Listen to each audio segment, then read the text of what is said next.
I don't know what bothered me the most, the fact that I was a failure as a husband or that I was a failure as a father. I don't know if I was depressed or just angry. It was a bit confusing, to say the least.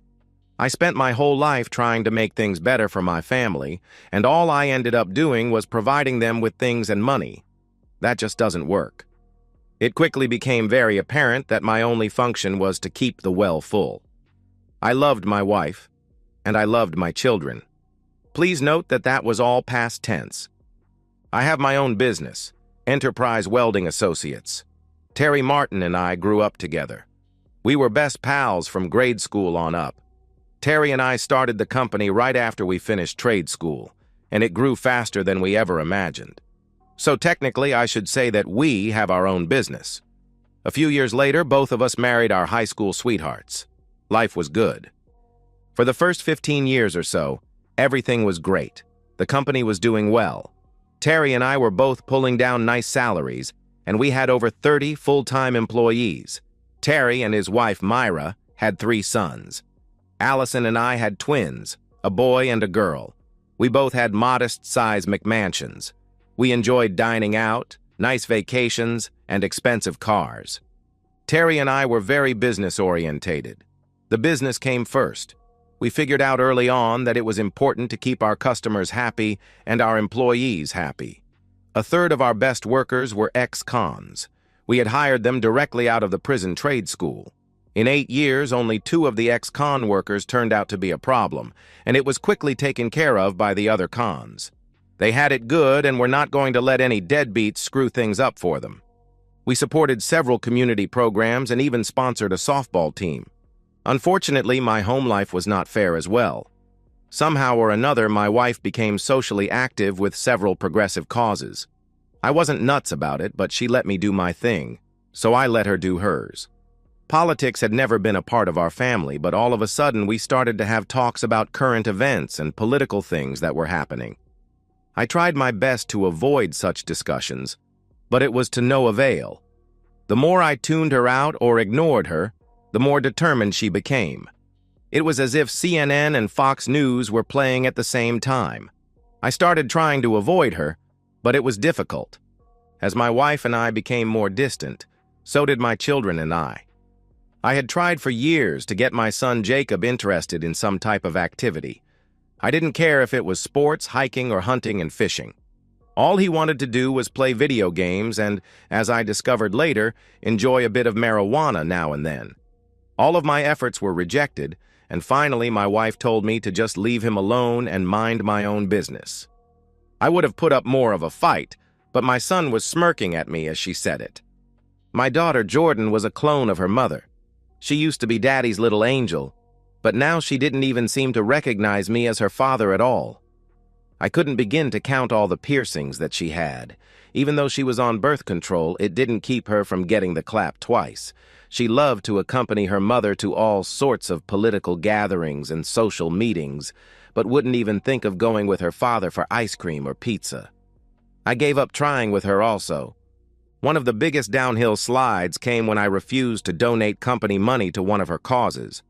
They wanted to provide needles to drug addicts so that they would not get infected by shared or dirty ones. Allison didn't talk to me for a week. It was hard to envision that things could get worse. The company Christmas party was coming up. Terry and I insisted that Allison and Myrna take care of it. Myrna was more than happy, but she had to drag Allison kicking and screaming to help her. Allison had been staying out more and more the past few months. She was also going on overnight trips to participate in various progressive functions. I don't know if they were protests, rallies, or seminars. It didn't matter. Jacob had progressed from grass to pills. I don't know what kind, but that didn't matter either. Jordan now had her own video cam website. Myrna did a great job at the Christmas party. She tried to share the credit with Allison, but Terry and I knew better. We did have beer and wine, but no hard stuff. We had 100% employee participation, and I think the annual bonus checks had something to do with that. Allison and the kids were there, of course, but they didn't seem to be enjoying themselves as much as everyone else. There was no sit-down meal, but there was plenty to eat. "John, I need to talk to you for a minute." Terry was trying not to be conspicuous as we wandered over to the side. "What's up?" I tried to keep it casual to put him at ease. "Jorge Martinez needs to talk to you, but he is a bit anxious." "What do you mean?" I questioned. "Well, he doesn't want to ruin the party and he doesn't want to make you angry, but he does feel that there is something that you need to know. Jorge was one of our ex-cons. He had been with us for 6 years, and we didn't want to lose him." "Okay, bring him over. It isn't going to be a problem, is it?" Terry gave me a slight grimace. Jorge and his wife Elena seemed a bit anxious. I smiled and tried to appear casual to put them at ease. Terry quietly walked away.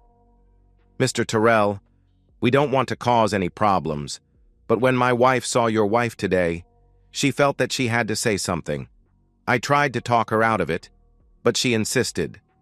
I looked at his wife and nodded my head as a sign for her to continue.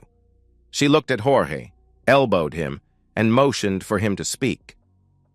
"Elena works at the Hampton Inn.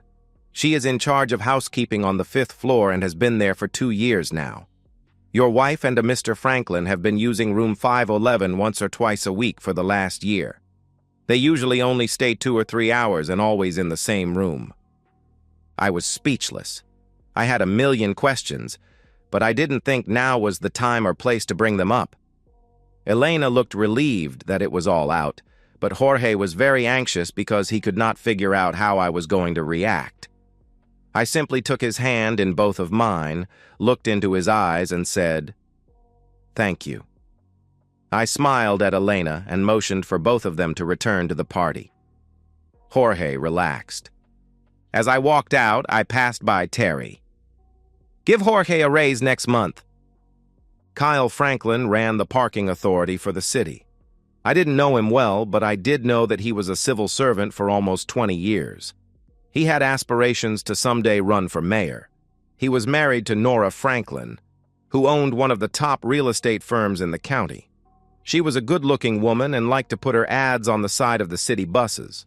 I wonder if she got a special rate. I got a royal chewing out from my wife that evening for leaving the party early. The kids were not too happy either. I just smiled and went back to my reading. Mickey Spillane was still good reading after 70 years. On Monday morning, I was waiting comfortably in the Franklin real estate office for Nora Franklin to arrive. The secretary had a pot of hot coffee going, and I brought the big kill with me. She sauntered in about 10, stopped, and paused for a moment to look at me. "I wondered when you were going to show up, Mr. Terrell. It took you long enough."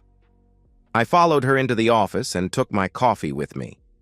"I guess when you own the company, you can make your own hours. Why didn't I think of that?" "John. Can I call you John?" I nodded approval to her. "John, I am not going to rehash all of the drama. I just want to know what you are planning to do. I have a lot of irons in the fire, and I don't want you to screw things up." That was not what I was expecting. I had figured that I was going to be doing the great reveal. "Boy, was I wrong," I began. "Ms. Franklin, it appears that I am way behind the power curve here. I didn't even figure it out for myself. I just got clued in by a friend. I have no idea what to do next and have no one to confide in or discuss it with. To be honest, I figured that you were unaware just as I was." "John, I've known about it for over 6 months now. I guess I should have contacted you earlier, but I had a lot of things that I had to do and didn't want you screwing up the work by doing something rash. Oh, by the way, call me Nora," she answered. "What do you mean, something rash?" I questioned. "Oh, you know, like going Rambo on Kyle out in public, maybe exposing them in some embarrassing manner. It is hard to tell what you macho men are going to do when something like this happens. I think it is a lot more effective if you approach it calmly." "I never thought of myself as macho," I answered. "Well, anyhow, what are your plans? How can I help you?" I slumped down in my chair and let out a big sigh. "I think we are going to need more time." Over the next 2 weeks, Nora Franklin and I became good friends. Nora had systematically been setting her husband up for the past few months. The IRS was very interested in his taxes. Nora had carefully kept her personal and business taxes separate from his. The state's attorney's office was looking into the way he was redirecting state funds meant for roads and transportation into other nondescript projects. The city was checking into his use of city funds for motel rentals and restaurant bills. What made it really interesting is that she was able to get all of them to cooperate in their investigations, so that they would all come together at nearly the same time. None of these efforts, however, were any help to my situation. She did, however, set up a deal to sell her real estate business that I found interesting. I could make something like that work. My big problem was the house and family. I no longer had a close relationship with my wife or either of my children. I hated to leave the business, but it would be necessary. Nora had that solution. About a month later, I announced that we were going to move to a new house. Allison's ears perked up, but all I got from the kids was a moan. They loved our McMansion. Jordan got interested when I mentioned the pool, and Jacob thought the 3-car garage might be neat. The trip to look at the new house went well. It was twice the size of our present one, and also cost more than twice as much. The kids each had their own bath. Allison commented on the fact that we didn't have enough furniture to properly fill the new place, but seemed happy when I told her she could get all new stuff. She loved the professional kitchen. To top it all off, I informed them that we would all be getting new cars. For once in many years, I was a great dad and husband. Nora did a good job finding the new house for me. It only took 2 days for her to get all of the papers ready. When I informed Allison that Franklin Real Estate was handling the transaction for us, she grimaced a bit, but then seemed to resign herself to it. Nora already had a cash buyer for our old house. I thought it was interesting to see my wife and my wife's lover's wife sitting down at the same table to sign the documents. There were no phony greetings. We just sat and started in on the papers. The first stack to be signed took care of the sale of the old house. Allison and I both signed everything as it was presented by Nora and then notarized. We cleared $450,000 on the sale and had it electronically deposited. Allison was feeling pretty good about things and was not paying attention, just signing. The papers for the new house were next. Allison smiled when Nora mentioned that the price was $900,000. She smiled again when I mentioned that I was putting the new house in her name for tax purposes. She thought that was a great idea. What she didn't notice, however, was that it wasn't a sales contract, but an option to buy.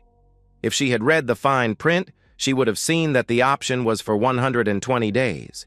If the actual purchase was not made by that time, the price would revert back to $1 million, and the $40,000 option would be forfeited. I hated to lose the money, but it would be worth it in the long run. After everything was signed and notarized, Nora handed her the keys to her new house and congratulated her. It seemed sincere, and I had a hard time keeping from laughing. Allison was bubbling all the way home.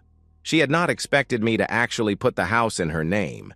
She also didn't expect the $10,000 gift card from our local high-end furniture store. Sometimes you have to spend money to make money. The next day was car day. Jacob opted for a Mustang, which I expected. Jordan surprised us all by picking a lime green KIA Soul. Allison went with a white Lexus. I explained to both of the kids the importance of getting their line of credit established. They seemed to understand, and that made it easy to have both of their cars put in their names and, of course, fully financed. What they didn't think about was the fact that that also meant that somebody would have to make car payments. I did the same thing with Allison's new Lexus. I put 90 days of insurance on each of the new vehicles. The total cash outlay for all 3 cars came to just under $600. Most of that went to tags and titles. Another good investment on my part. 1 week later, we were all settled into our new home. The more that Nora and I worked together, the closer we got. We were getting together daily. Sometimes I would be helping her on a project, and other times she would be helping me. We seemed to be getting very comfortable with each other. Terry was taking care of our welding business, and Nora had enough staff to operate the real estate office. All of our efforts were directed toward the termination of our marriages. Nora was planning on waiting until Kyle had been brought up on charges by one of the organizations that were investigating him. She didn't know which one would get there first. She seemed to think that it didn't matter. My situation was a bit different. Somewhere along the line, I decided that I didn't want to get a divorce. I had too much to lose, but I knew that I had to do something. I just wanted it to be all gone. Nora came to the rescue again. "John, have you ever been to Aruba?" she questioned. "Just as a port of call while we were on a cruise, but I never actually stayed there." "Did you like it?" she asked. "I wasn't there long enough to make a decision." "Why do you ask?" "I have an option to buy a condo in Oranjestad West for $1 million too. Would you be interested in something like that?" she answered. "That might be a little tight for me. I probably don't need anything that elaborate." "I was thinking that we could go half and half. I'm sure that you could do that," she asked. "I am sure that I could, but you have enough to handle it yourself. Why would you even think of including me in something like that? Consider it a partnership, an investment, so to speak. I imagine myself to be a shrewd businesswoman. I like to use other people's money, and besides, I enjoy your company." That got my attention. "Would a $500,000 get me a buy-in?" I asked. "I'll draw up the papers. There will be papers, you know." "Absolutely," I answered. I found it amazing that I had agreed to live with a woman that I hadn't even had intimacy with. I was now more enthused about the whole project. Terry and Myrna were both fully aware of my problems with Allison and the kids. They were willing to help in any way that they could without being intrusive. "Terry, I decided that I want to sell my half of the business to you and Myrna." "That's real nice, John, but there is no way in hell that we can afford to buy you out. I'd like to, but you know that is not possible," Terry answered. "How does $1,000 sound?" "Do you want to explain that?" Terry questioned. "Terry, you don't need me to help you run the business. We both know that at this point it will almost run itself. I am going to leave soon, and it will all be on your shoulders. You will be the sole proprietor, and you will make all the decisions. All you have to do is call me periodically on a consulting basis." "Ah, I see," said the blind man. "And I suppose that there will be a consultation fee attached to that phone call?" said Terry, smiling. "Think of it as sort of a life annuity. Don't worry too much about it. Just make it easy on yourself." We had our company lawyer draw up all the papers needed. Terry and Myrna were a little concerned that I was screwing myself, but I assured them that I had it covered. It was nice to have a friend that you could trust. It seems funny, but I never bothered to verify Allison's affair with Kyle. I never felt the need to get incriminating photos, emails, or phone messages. I wouldn't need them. I was not going to get a divorce. I was going to do what 21% of deadbeat dads do, just leave. 2 weeks later, Kyle Franklin was arrested. I don't even know who got the honors. He wasn't a big-time crook or embezzler. He was just a small civil servant who had his hands in too many pots and messed around with my wife. Nora and I were long gone before all the dirt came out. She had sold her company along with 32 rental properties and 3 apartment buildings. She was set for life. I was her designated boy toy. That was how she referred to me, and I didn't find it offensive. We did get to consummate our relationship after arriving in Aruba, but never did go through any kind of courting phase. It was like it was all agreed to beforehand. I did not miss my kids. Does that make me a bad dad? Under the circumstances, I do not think so. I did not miss my wife. Does that make me a bad husband? I don't think so. Nora became a regular golfer. She tried to get me interested, but there was no spark. She had a regular bunch of girls that she played with 3 days a week. We got together with them and a dozen other expats several times a week to socialize. I adapted to that very quickly. It was a new carefree lifestyle, and it was truly enjoyable. I decided to take up painting to fill my time. I always wanted to do that. Every morning I would wander down to the docks and set up my easel. I really sucked at it. I would get back to the condo later, and the first thing that I did was scrape off all the paint on the canvas so that I could start over the next day. It has been 3 months now, and I still don't have anything to show for it. Nora thinks that it is quite funny.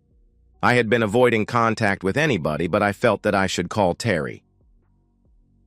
John, it's about time. I was beginning to give up on you. Are you settled in yet? He asked. Settled in and feeling better than ever. It was the best decision that I ever made. For the next 10 minutes, we chatted about my new life in Aruba with Nora. I had no trouble convincing Terry to bring Myrna down for a week or two. The business was doing well. Terry apologized for not forwarding any consultation checks, but I neglected to give him an address or a bank account number. I didn't need the money anyway. Terry, I hate to bring it up, but can you update me on the status of my wife and family? I questioned. I don't know everything, but I'll give what I can. Things don't seem to be going well without you. First of all, Jacob has been arrested. He got busted with a couple of 100 pounds of fentanyl in the trunk of his car.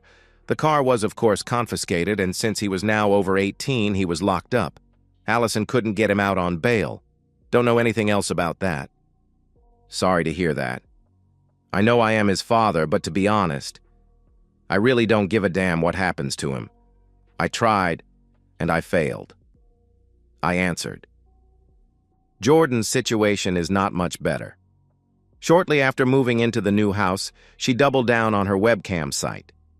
From what I heard, she was getting a lot of subscribers, and then one day she told her mother that she was going to California to meet some producer guy. 2 weeks later, they found her Kia abandoned in Memphis. Allison has not heard anything about her or from her since. I take it that you are getting most of this information from Allison? I asked. Yeah. She comes into the office regularly, hoping to catch you. I can tell that she doesn't believe me when I tell her you are gone. She was furious last week when she got the notice to execute the option on the house or vacant the premises by the end of the month. Very clever, John. She was totally confused. Right now, I don't know what her intentions are. I think some of the utilities have been turned off. She couldn't even afford to pay the electric bill. Did you help her out? I asked. Don't get mad, John. I gave her $1,000 and told her to use it as a deposit on an apartment someplace. I am sure she will blow it on something else. Myrna felt sorry for her. I was snickering a bit. Okay, Terry, I understand. Just take it out of my next commission. By the way, can't her paramour help her out? Now Terry was laughing. He is in worse shape than she is. All I know is what we see on TV. He is old news now, but little tidbits pop up now and then. I think he is going away for a while. Oh, before I forget, Allison's car got repossessed. Since all her credit cards are dead, she can't even use an Uber. I don't know how she is getting around. We chatted a bit more about the business. Tentative plans were made for their upcoming Aruba vacation. It was a good talk. I signed up for an online painting course with some guy in the UK. 2 months later, one of the guys at the marina asked me to paint a picture of his sailboat. Nora is worried that I might cut my ear off. Life goes on. And so, we've reached the end of today's story. Was it what you expected, or did it take a twist you didn't see coming? I'm curious to hear your thoughts. Share them in the comments below, and let's get a conversation going. If this story kept you hooked, make sure to hit that like button. And if you're new here or just haven't subscribed yet, now's the perfect time to join our community. I bring you fresh, captivating stories every day, so click that subscribe button and turn on notifications so you never miss out. Thanks for watching, and I'll see you in the next one.